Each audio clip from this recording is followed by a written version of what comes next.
అందరికీ నమస్తే అండి. అమ్మ అన్న పేరులోనే మాధుర్యం ఉంటుంది.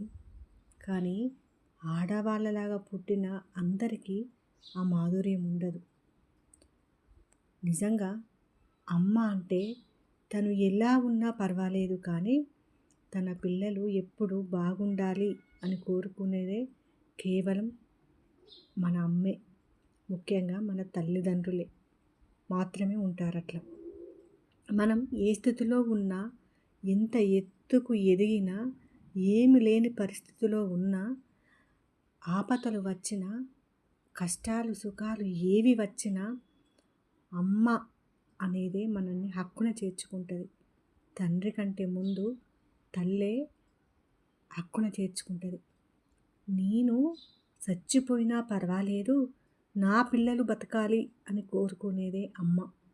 అమ్మకి మనము ఎప్పుడూ చిన్నపిల్లలమే. ఎంత పెద్దవాళ్ళమైనా కూడా అమ్మకు మనం ఎప్పుడూ చిన్నపిల్లలమే. అమ్మ కళ్ళ ముందట పిల్లలకి కష్టం వస్తే అమ్మ అస్సలు భరించలేదు.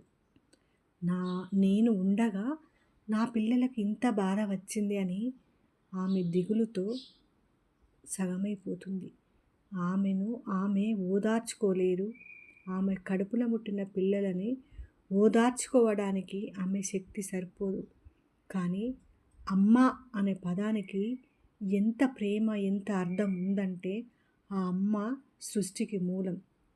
ఆమె మనల్ని తల నిమురుకుంటూ నీకెందుకు బిడ్డ నేనున్నా అన్న ఒక్క ఓదార్పు మాటిస్తే ఆమె ఒళ్ళో తలపెట్టి పడుకుంటే ఎన్ని కష్టాలు వచ్చినా ఏమైనా నాకు మా అమ్మ ఉంది అన్న ధైర్యం మనకు ఉంటుంది.